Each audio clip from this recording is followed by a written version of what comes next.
deze dienst, ook zij die met ons verbonden zijn via de livestream. Ook een welkom aan de doopouders en familie. Voorganger is vanmorgen dominee Tietje Hipma, organist is Ernst Walstra. De collecten. De eerste collecte is voor Israël en de tweede collecte is voor de kerk. De bloemen gaan als felicitatie en groet van de gemeente naar de doopouders van Ilse en Tije. Ik kan meedelen dat de diaken Harm Schuurmans vrijdag weer thuis is gekomen en dat het goed met hem gaat.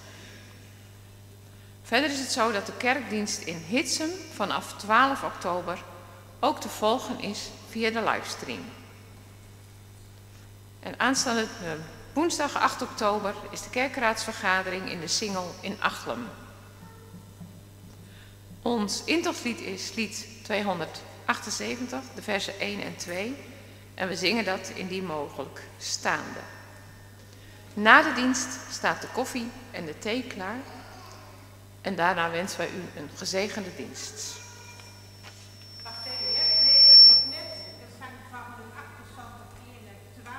Maar evangelische liedbundel 8, dat is ons intachtslied. Ja.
Samen in de ruimte van God.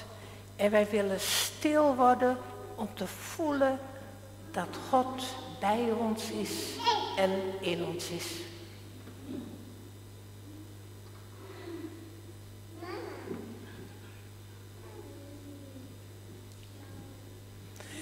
Wij mogen elkaar bemoedigen, omdat onze hulp is in de naam van de Eeuwige, die hemel en aarde gemaakt heeft, die trouw blijft tot in eeuwigheid en niet loslaat het werk van zijn handen. Genade voor jullie en vrede van God onze Vader, van de Heer Jezus Christus, in de gemeenschap van de Heilige Geest. Amen.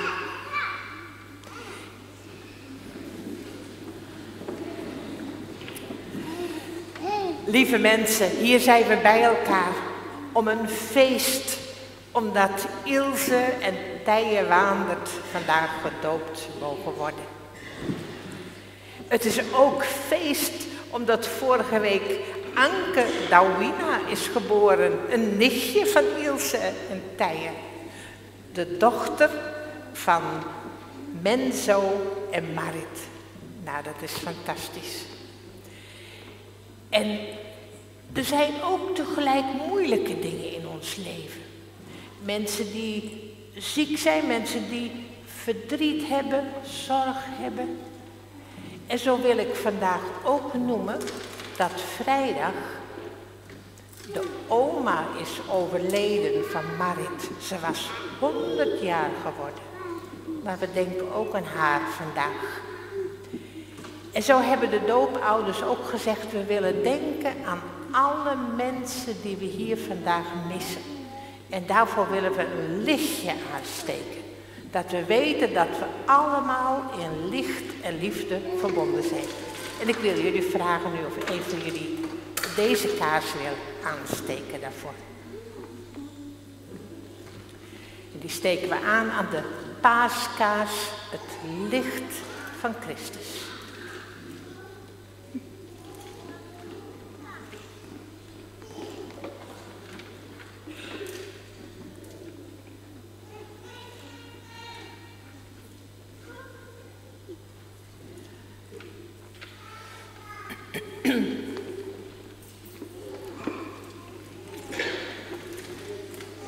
En dan willen we nu samen bidden. En bidden, dat is spreken met God. We mogen alles uit ons leven bij God brengen. Laten we bidden.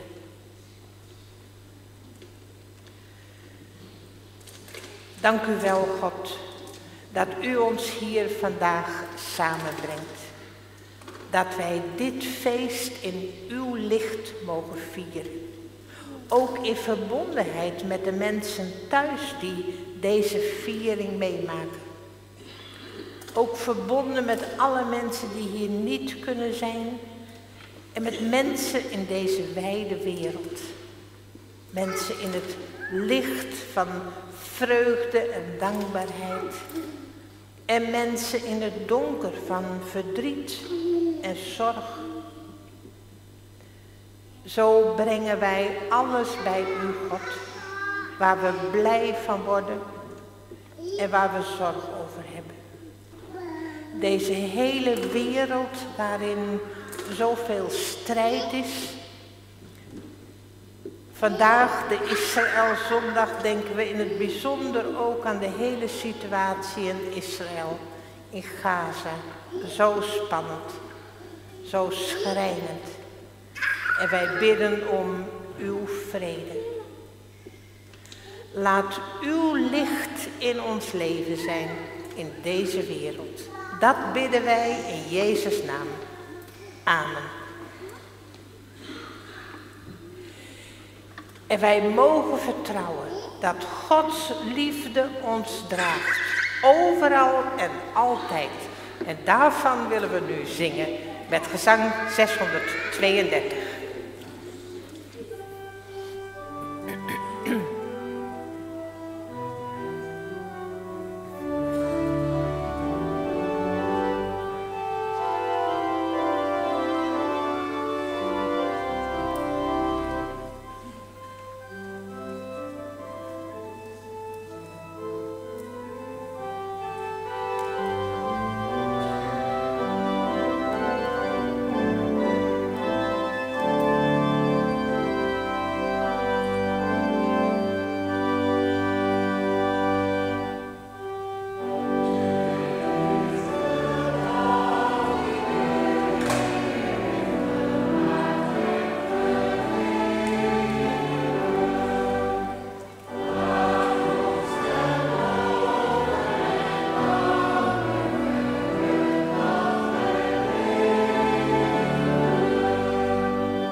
Dan gaan we nu luisteren naar een Bijbelverhaal.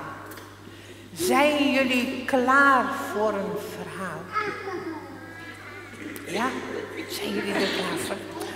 Moet je kijken, moet je kijken.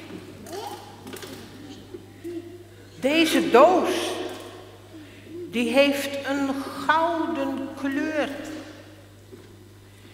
Ik denk dat hier iets heel kostbaars in zit, zo kostbaar als goud. Misschien zit er wel een gelijkenis in, want die zijn nog kostbaarder dan goud. Er zit een deksel op deze doos. Hij is dicht. En gelijkenissen zijn soms ook dicht. Je kunt er niet binnen gaan, zelfs al ben je er klaar voor. Maar blijf altijd terugkomen, want op een keer dan zal die open gaan. Deze doos lijkt ook wel een geschenk, een cadeau. Ja, en gelijkenissen zijn ook een cadeau. En dat heb je al gekregen nog voordat je geboren was. Een cadeau voor jou, voor jou. En deze doos ziet er ook oud uit. En gelijkenissen zijn ook oud. Ouder dan jouw Heid en Mem, jouw papa en mama. Ouder dan jouw paken en beppen.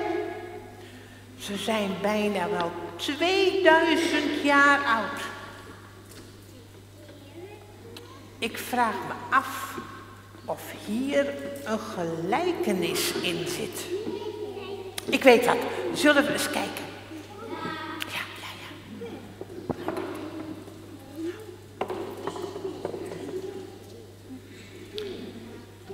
Kijk eens wat ik hier nog heb. Wat zou dat zijn? Een sjaal? Of misschien is het wel een grote scheur in dit kleed. Of een muur waar je overheen kunt springen. Eens kijken of we nog meer hebben voor het verhaal. Kijk, nou weet ik het al. Dit is een stad. En dit is een weg tussen twee plekken. Moet je kijken. Een weg. En hier is nog meer, moet je kijken. Iets heel donkers, er zit helemaal geen licht in. Zou het schaduw zijn, of een grot, of een diepe put? En hier is er nog één, zie je dat? Nog eentje.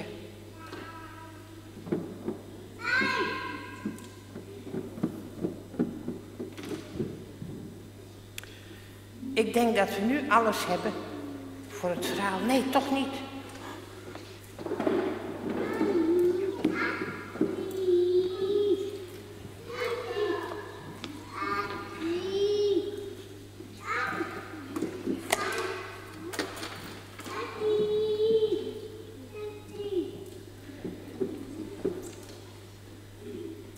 En nou.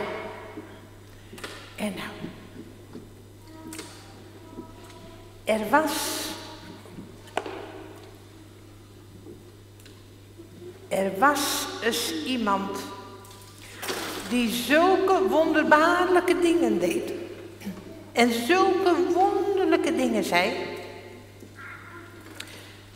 dat de mensen hem begonnen te volgen. En terwijl ze hem volgden, vertelde hij hun vele dingen. En de mensen die gingen hem ook vragen stellen. En op een dag vroeg iemand hem, wat is het allerbelangrijkste in het leven? En hij antwoordde, jij weet het zelf al. Dat is waar, zei hij, ik weet het al. Het allerbelangrijkste is God liefhebben. En je naaste liefhebben als jezelf. Maar wie is mijn naaste? En toen vertelde Jezus deze gelijkenis. Er was eens een reiziger. En die reisde van Jeruzalem naar Jericho. Maar onderweg werd hij overvallen door rovers. En ze sloegen hem en ze beroofden hem van alles. En ze lieten hem half dood liggen aan de kant van de weg.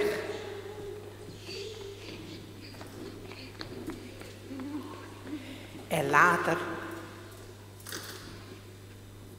toen kwam er een priester, een belangrijke priester uit Jeruzalem. En die reisde ook naar Jericho. En hij kwam bij de plek waar die man lag. Geslagen, gewond, beroofd, alleen gelaten, half dood langs de weg. En de priester ging langs de andere kant voorbij en vervolgde zijn weg.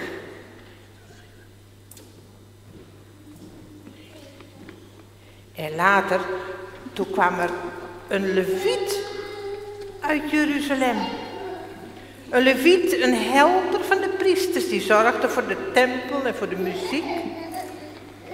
Hij ging ook op weg naar Jericho en hij kwam ook bij die man die langs de kant van de weg lag. Gewond, beroofd, alleen gelaten, half dood. En de leviet ging langs de andere kant van de weg langs en vervolgde zijn weg.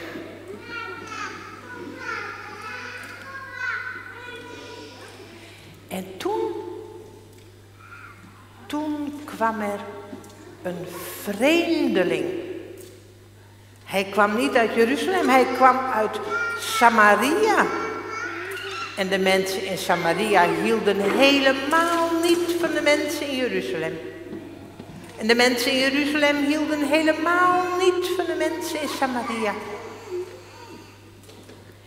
En hij kwam ook bij die man die half dood langs de weg lag. En hij ging er naartoe. En hij zorgde voor hem. Hij deed zalf op de wonden. En hij zette hem op zijn eigen ezel.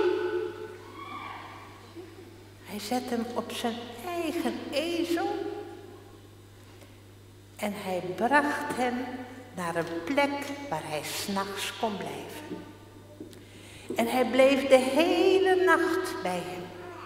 En de volgende dag gaf hij geld aan de herbergier, zodat die man daar kon blijven en helemaal weer beter worden.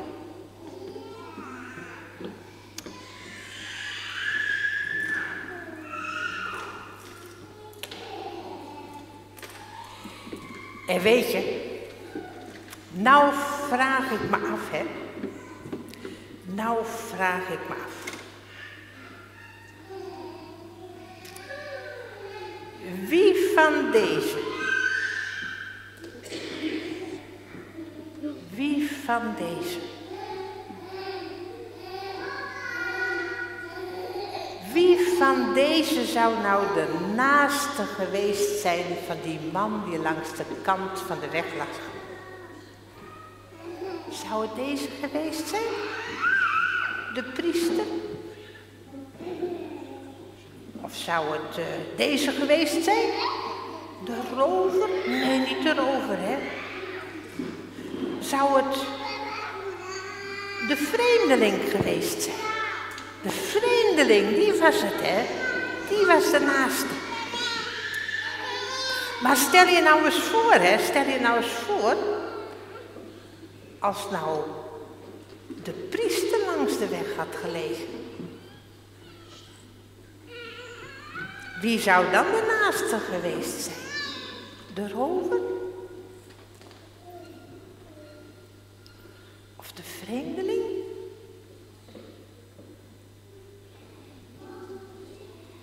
Of nog wat anders. Stel je voor nou dat hier rover langs de kant van de weg lag.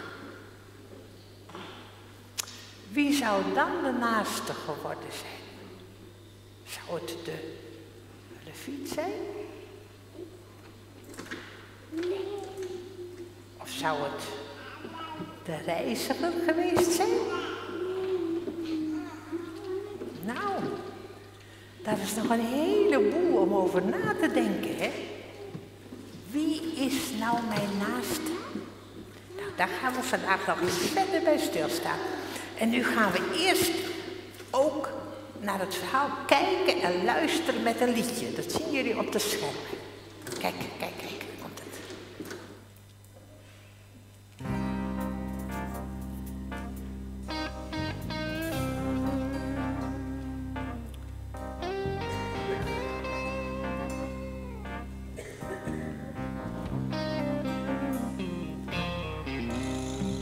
Dit is het verhaal van de Samaritaan, die zo met zijn medemens was begaan, dat hij voor een vreemde had klaargestaan. Ik vraag me af, hadden jij en ik dat ook gedaan?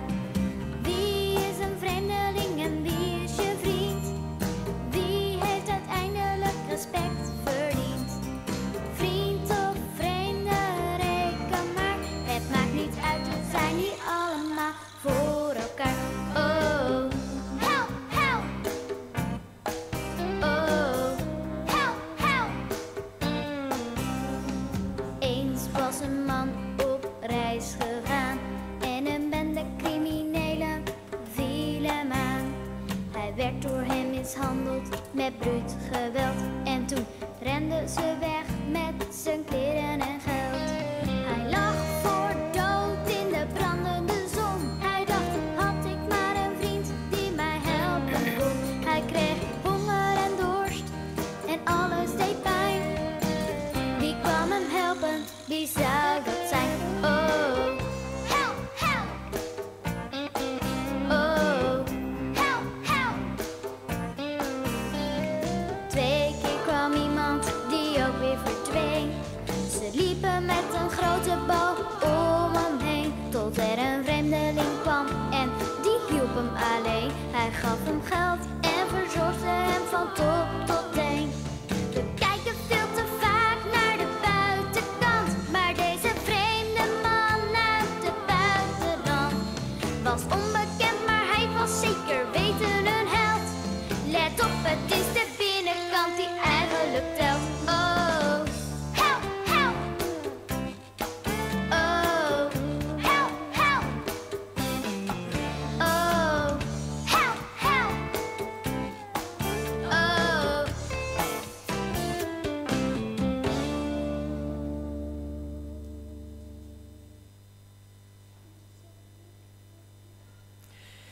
Dat was het verhaal van de vreemdeling, van de barmhartige Samaritaan. Een tijdje geleden waren we met de doopouders bij elkaar om over deze dienst te praten. En we hadden het erover, ja, waarom laat je je kindje eigenlijk dopen?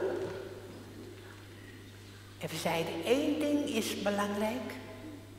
Het geeft houvast. Dat je mag weten dat je nooit alleen bent. Dat God altijd met je meegaat. En nog iets, het helpt ons om te weten wat we moeten doen. Door het geloof krijgen we normen en waarden. We weten wat goed is om te doen. Omzien naar elkaar, zorgen voor elkaar. En nog iets, door het geloof, door de doop weten we dat we bij elkaar horen. Dat we deel zijn van een gemeenschap. Dat we samen mogen leven met God en met elkaar en Jezus volgen. En al pratend kwamen we toen bij het woord barmhartigheid. En we zeiden, dat is helemaal niet zo'n gewoon woord in deze tijd. Vandaag de dag staan mensen overal vaak tegenover elkaar. Er is strijd. En mensen gaan elkaar afwijzen. Ik wil niks met jou te maken hebben. Of mensen gaan vechten en ze gaan wapens kopen en nog meer wapens. Er is strijd. Maar deze gelijkenis leert ons iets anders. Leert ons om naaste te zijn. In elkaar de naaste te zien. Om open te zijn voor elkaar. Om barmhartig te zijn voor elkaar. En dat is lang niet altijd voor de hand liggend. Want wie is nou de naaste van die reiziger? En wie is de naaste voor de rover of voor de priester?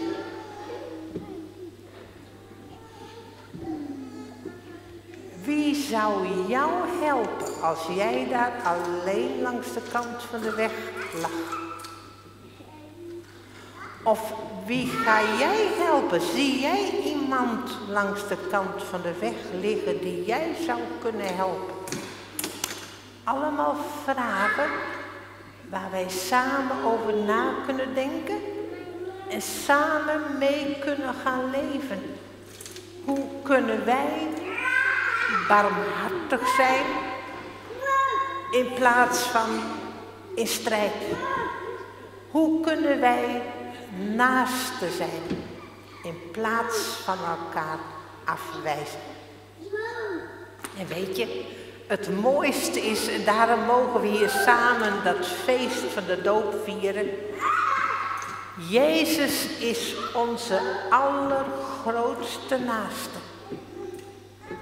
Als wij ergens langs de kant van de weg liggen, hij komt ons altijd helpen. Maar weet je wat ook wonderlijk is? Jezus kan ook soms zomaar die mens zijn die langs de kant van de weg ligt. En dan vraagt hij aan jou en jou, help mij. En zo mogen wij met Jezus leven als naasten.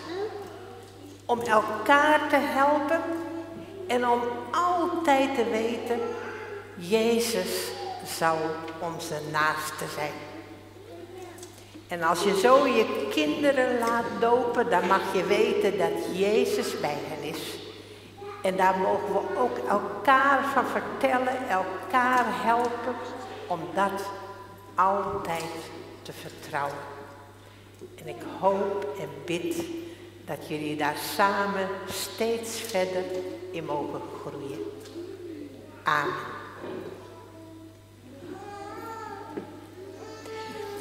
En we gaan nu een lied horen over dat geloof, over dat vertrouwen. Een little faith, een klein geloofje dat mag groeien. Het is in het Engels, het lied waar het over gaat is, als je in cirkeltjes ronddraait, als je geen licht meer ziet, als je bezorgd bent over de toekomst, over wat er gebeurd is. Ik ben aan je zijde, zegt God. Heb vertrouwen. Ik ben als een vonkje licht binnen in jou. We gaan luisteren naar het lied.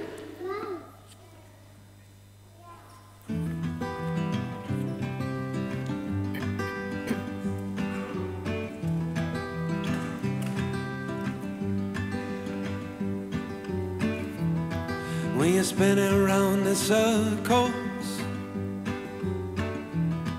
when you barely see the sun, when you're walking on a tightrope blindly, and you're trying to hold on, have a little faith, you see, it's alright. Take a little time to breathe. The tide turns eventually, it comes in, it goes out. If you're ever in doubt, just have a little faith.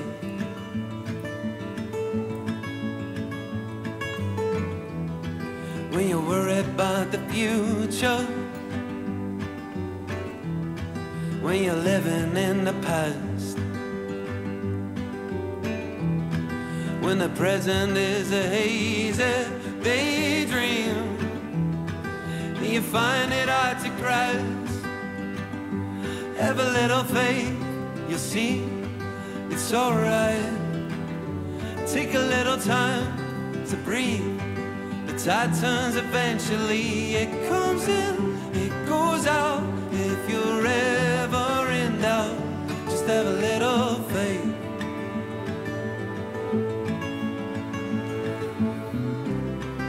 Wherever you are tonight, know that I'll be right here by your side. Wherever you are tonight, if you're lost, then raise your light. It might be hard to find, but there's a spark inside. Just have a little faith, you'll see it's alright. Take a little time to breathe. The tide turns eventually. It comes in, it goes out. If you're ever in doubt, just have a little faith. Just have a little faith. Just have a little faith. It comes in, it goes out. If you're ever in doubt, just have a little faith. Just have a little faith.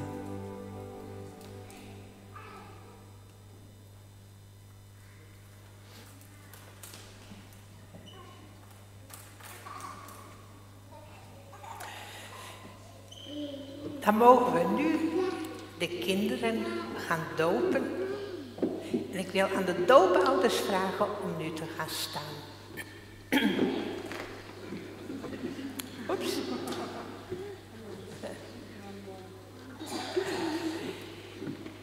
En ik wil jullie vragen, verlangen jullie en willen jullie elkaar respecteren in het verlangen dat jullie kind gedoopt wordt? In de naam van de Vader en de Zoon en de Heilige Geest. Gerberg en Oswin van Baar-Roon, wat is daarop jullie antwoord? Sietse en Anne Kruisinga-Roon, wat is daarop jullie antwoord? En dan wil ik jullie vragen, met welke naam zal jullie kind gedoopt worden? Anne en Sietse, willen jullie de naam zeggen? Ilse, zo mag zij gedoopt worden. En Oswin en Gerberg, willen jullie de naam zeggen van jullie kind? Tije Waandert, zo mag jullie kind heten. Mogen deze namen van jullie kinderen geschreven staan in de palm van Gods hand. Amen. Jullie mogen even gaan zitten. En dan zal Anne nu een gedicht lezen, een doopgedicht voor jullie kinderen.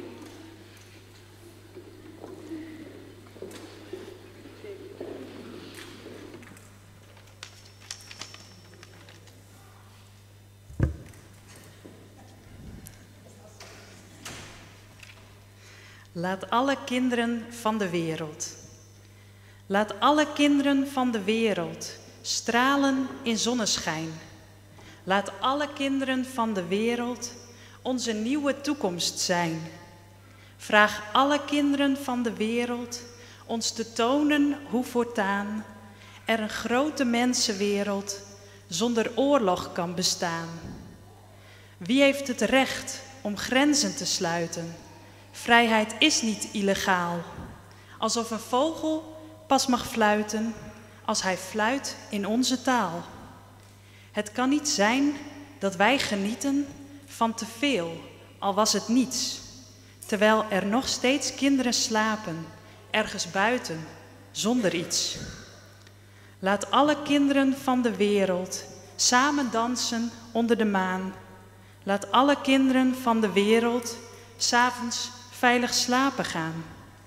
Schenk alle kinderen van de wereld, net als wij, een warm thuis. Zonder grote mensenwereld, waar je vluchten moet van huis. Laat alle kinderen van de wereld samen spelen op de straat. Laat alle kinderen van de wereld leven in een duurzaam klimaat. Schenk alle kinderen van de wereld steeds een lieve mooie lach. Laat alle kinderen van de wereld blij zijn met een nieuwe dag.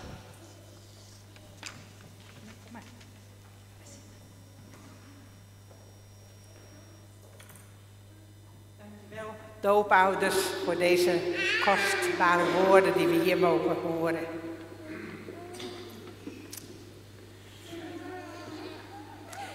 En doopouders, zijn jullie allen hier samengekomen rondom het doopvond om getuige te worden van de doop van Ilse en Tije Waandert. Je eigen doop misschien te gedenken. Zeg tegen alle kwade machten in wat de kerk beleidt, de eeuwen door. En wend je toe naar Christus en naar zijn rijk dat komt. Laten we dat doen door samenstaande ons belijdenislied te zingen. Ik geloof in God de Vader.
Dan mogen jullie gaan zitten.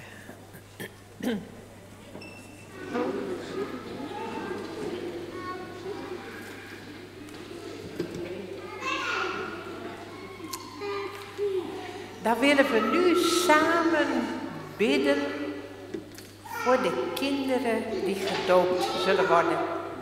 Laten we bidden. God, onze Vader, u die groot en ver bent, maar tegelijk zo dicht bij ons. Wij bidden u voor de kinderen in ons midden die vandaag gedoopt worden. Maak in hun leven waar wat wij geloven en wat we uitdrukken in de dankbaarheid om hun geboorte en het verlangen naar hun doop. Dat u onze God bent en dat wij mensen zijn die u ter harte gaan in alles wat ons overkomt. Wij bidden u, wil Tije, Waandert en Ilse aanvaarden en bewaren, opgenomen in de wereldwijde gemeenschap van mensen, die op weg is naar uw toekomst. Laat er in hun leven mensen zijn die hen de weg wijzen, kritisch met hen meedenken en hen bemoedigen bij het zoeken naar u en uw koninkrijk. Lieve God, zegen hun oren, dat zij in het roepen van mensen ook uw stem kunnen horen. Zegen hun ogen, dat zij in ieder mens uw gezicht kunnen zien. Zegen hun mond, dat zij woorden van troost leren spreken. Zegen hun handen om liefde te kunnen ontvangen en door te geven. Zegen hun voeten, dat ze mogen dansen van vreugde. Doe hen opgroeien tot mensen die volgeling willen zijn van Jezus Christus. Die voor ons allen samen de weg is gegaan. Door de diepte heen naar nieuw leven. Amen.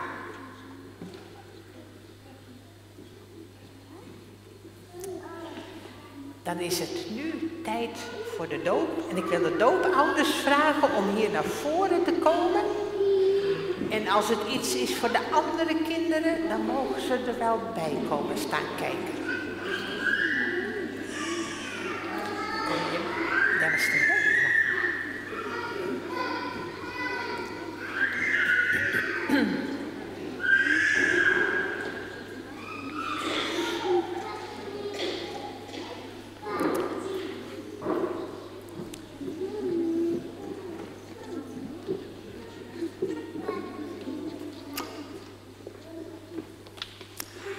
Nou gaan we de kindjes dopen. Weten jullie de namen nog? Ilse, hè? En?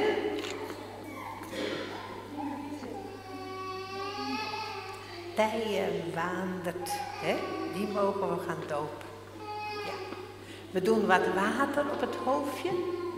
Als een teken dat God ons schoon wil wassen, ons helemaal nieuw wil maken als kinderen van God. Dat we altijd in zijn liefde mogen leven.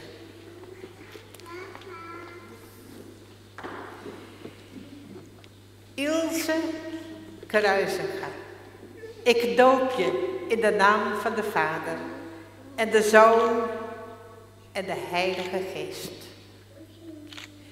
Heere God, schenk haar die gedoopt is in uw naam, de gave van de Heilige Geest. Dat zij als kind van het licht u mag volgen. Onze Heer Jezus Christus. Ilse, Jezus zegt, gelukkig de barmhartigen, want zij zullen barmhartigheid ondervinden. Amen.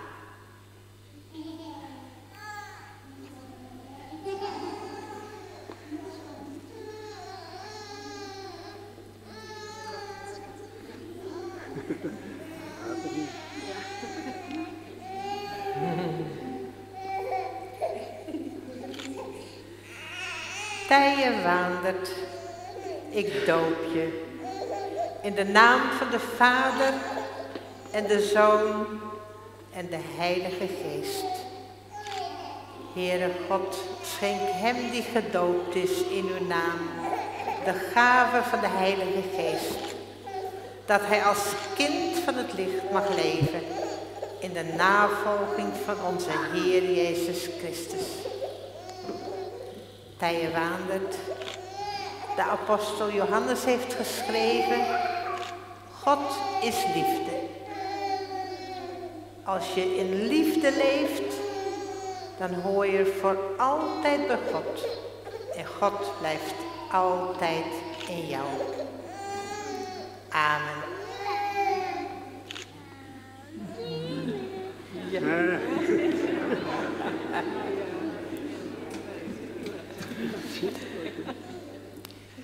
Dan wil ik nu vragen aan de paters, de opa's, Nicky en Harmen, of zij de doopkaars aan willen steken. Die mogen jullie aansteken, ook aan de paaskaars. Dat we mogen weten dat het licht van Christus altijd bij Ilse en Tije Waandert zal zijn.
Zo zijn de namen van jullie kinderen nu verenigd met de naam van de drie enige God. Willen jullie Ilse en Tije Waandert ontvangen als een geschenk, als kinderen van God. En je door hun aanwezigheid in jullie leven laten sterken in je geloof en vertrouwen. En willen jullie hen voorgaan op de weg van het goede, de weg die de Heer voor ons is gegaan. Gerberg en Oswin, wat is daarop jullie antwoord? Sietse en Anne, wat is daarop jullie antwoord? Dan wil ik jullie vragen, gemeente, te gaan staan. Gemeente, draag hen die gedoopt zijn in uw gebeden en ga met hen de weg van het koninkrijk. Welkom, kinderen van God. Welkom in de kerk van Christus, wereldwijd en in ons midden. De vrede van de Heer zij altijd met jullie. En die vrede van Christus, die mogen we ook elkaar wensen. Kijk om je heen, alle mensen die bij je zijn, wens hen de vrede van Christus. De vrede van Christus voor jou. En voor jou. De vrede van Christus. De vrede van Christus.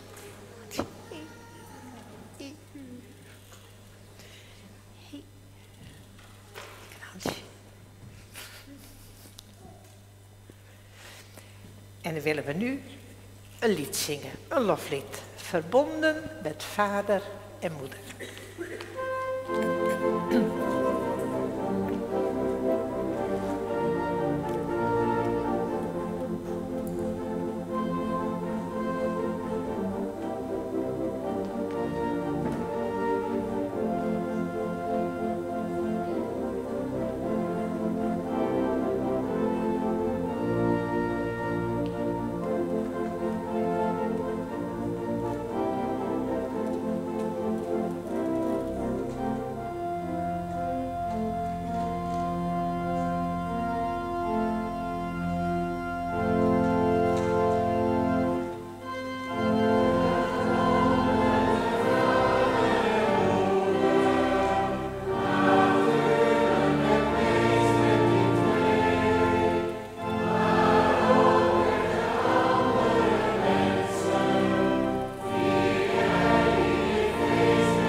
Ik mag jullie namens de gemeente nog de doopkaart overhandigen als herinnering aan deze dag.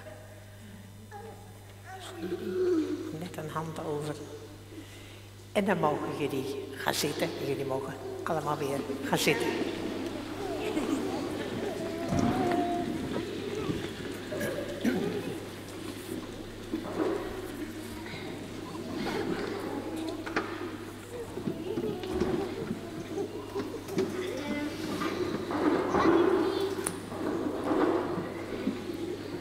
En dan willen we nu samen danken en bidden. Lieve God, dank u wel voor dit feest. Allemaal kinderen van u, klein en groot. Allemaal mogen wij uw liefde proeven. Weten dat u altijd met ons meegaat. Dat u ieder mens ziet, onderweg of langs de kant van de weg. Dat u voor ieder mens een naaste wil zijn. Een barmhartige naaste. En help ons ook om zo ook voor alle mensen om ons heen een barmhartige naaste te zijn. Wij danken u voor het leven van Ilse en Tije Waandert. En dat zij gedoopt mochten worden. En wij bidden om uw zegen over hun leven, over hun gezinnen, over de familie, over ons allemaal. Wij bidden om uw licht op onze weg. Uw licht in deze wereld. En God, u weet wat er in ons is. Welke namen wij in onze harten meedragen, voor wie wij willen bidden. Hoor ons als wij zo stil worden en in de stilte met u spreken.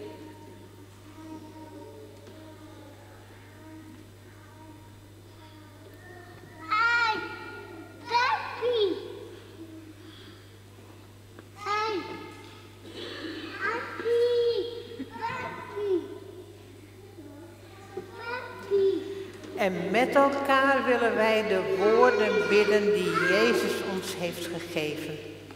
Onze Vader die in de hemelen zijt. Uw naam worden geheiligd. Uw koninkrijk komen. Uw wil geschieden. Gelijk in de hemel als ook op aarde. Geef ons heden ons dagelijks brood. En vergeef ons onze schulden.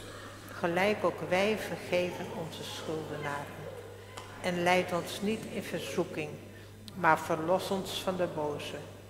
Want van u is het koninkrijk en de kracht en de heerlijkheid tot in eeuwigheid. Amen. Dan is het nu tijd voor de collecte en daarna zingen wij ons slotlied. Ga nu heen in vrede.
Wij zijn bijna aan het einde gekomen van deze dienst. Fijn dat jullie hier allemaal waren, thuis met ons verbonden waren, om dit feest voor God te vieren. Straks zijn jullie hartelijk welkom bij de koffie, waar de doopouders nog wat lekkers trakteren. Ik stel voor de logistiek dat de doopouders straks hiervoor even gaan staan. Dan kunnen jullie bij hen langslopen om hen te feliciteren en dan gelijk naar de koffie. Voordat we van hier gaan, mogen wij de woorden van zegen ontvangen. Het goede van God dat altijd om ons heen wil zijn. De genade van onze Heer Jezus Christus en de liefde van God en de gemeenschap van de Heilige Geest zij met jullie allen.